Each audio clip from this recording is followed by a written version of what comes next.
নমস্কার বন্ধুরা, আমার রান্নাঘরে আমি নতুন রেসিপি নিয়ে তোমাদের সামনে আবারও এসে হাজির হয়েছি। আশা করছি তোমরা সবাই খুব ভালো আছো। আজকে করে আমি দেখাবো হচ্ছে মুসুর ডালের বড়া আলুর ঝোল। দেখতেই পাচ্ছ তোমরা, থাম্বনেলে দেওয়া রয়েছে প্রথমেই। এবার আমি কীভাবে করবো প্রসেসগুলো তোমাদের দেখাচ্ছি। প্রথমে তোমরা 2-1 ঘন্টার জন্য মুসুর ডালটাকে ভিজিয়ে রেখে দেবে, তারপরে মিক্সিতে বেটে নেবে। তারপরে হলুদ, লঙ্কা, কাঁচা লঙ্কা কুচি, তারপরে নুন, চিনি, পেঁয়াজ কুচি সব কিছু দিয়ে তোমরা মেখে নেবে ভালো করে। তারপরে কড়াইতে তেল দিয়ে গরম করে, তারপরে তেল গরম হয়ে গেলে তোমরা বড়াগুলো যে যার শেপে তোমরা ভেজে নেবে। দেখো আমি ভেজে নিচ্ছি।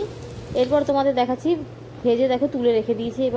এবার আমি আলু কেটে ধুয়ে টুয়ে রেখে দিয়েছি। এবার আমি কড়াইতে দিয়ে নেব হচ্ছে গোটা গরম মশলা, লবঙ্গ, ফোড়ন দিয়ে নেব। এবার তোমরা চাইলে শুকনো লঙ্কা, তেজপাতা সব কিছু ফোড়ন দিয়ে নিতে পারো, তা আমি দিইনি। কেউ স্কিপ করো না, আবারও বলছি। এক হাত দিয়ে আমার খুব অসুবিধা হচ্ছে মোবাইল দিয়ে ধরতে, কেউ আমার ধরার মতন নেই। দেখতে থাকো তোমরা। এবার দেখো একটুখানি হালকা হালকা ফ্রাই হয়ে যাবে। ফোড়নগুলো দিয়েছি আমি, তাতে স্মেলটা খুব সুন্দর আসে। এরপর আমি দিয়ে নিলাম, দেখো পেঁয়াজ কুচি দিয়ে নিলাম। এবার পেঁয়াজটাও হালকা হালকা ফ্রাই হবে।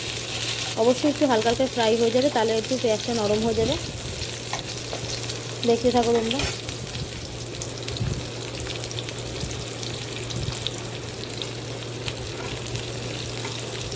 দেখো আমি একটু খুন্তি দিয়ে নেড়ে চেড়ে নিচ্ছি।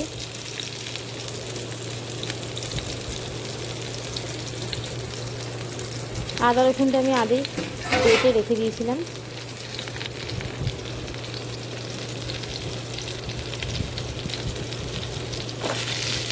এবার আমি আলুগুলো দিয়ে নেব। আলুগুলো দেখো আমি একটু নেড়ে চেড়ে নিলাম। এরপর আমি হলুদ দিয়ে দেবো, নুন দিয়ে দেবো সামান্য পরিমাণে। তারপরে আলুগুলো একটু ফ্রাই করে নেব।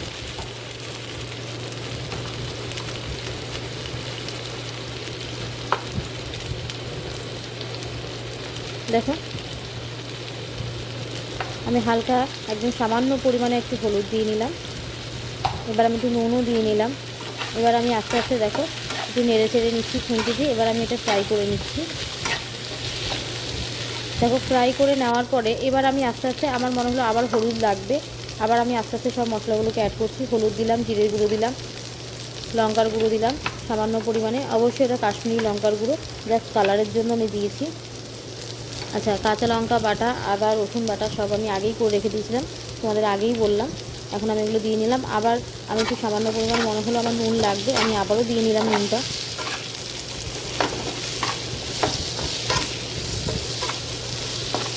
আবারও আমি মশলাগুলো একটু নেড়ে চেড়ে নিলাম, সব আলুর সাথে একটুখানি নেড়ে চেড়ে দিলাম।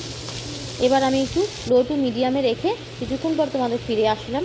দেখো মোটামুটি 50% আলুটা সেদ্ধ হয়ে গেছে। এবার আমি একটু জল দিয়ে নিলাম। 50% সেদ্ধ হয়ে যাওয়ার পরে কিন্তু তোমরা জলটা অ্যাড করবে। এবার আমি একটু নেড়ে চেড়ে নিলাম।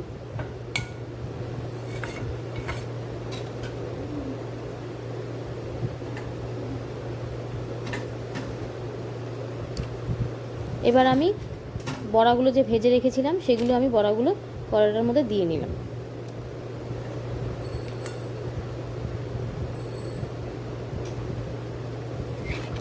এবার বড়াগুলোর সাথে আমি একটুখানি আলুগুলো, বড়াগুলো সব দিয়ে একটু নেড়ে চেড়ে নিলাম, যাতে সব একসাথে মিক্স হয়ে যায়। এবার আমি একটু লো টু মিডিয়ামে আবারও আমি কিছুক্ষণের জন্য রাখবো।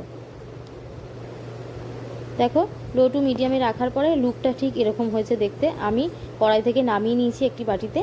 দেখো অবশ্যই তোমরা গরম মশলাগুলো স্কিপ করতেও পারো, আবার দিতেও পারো।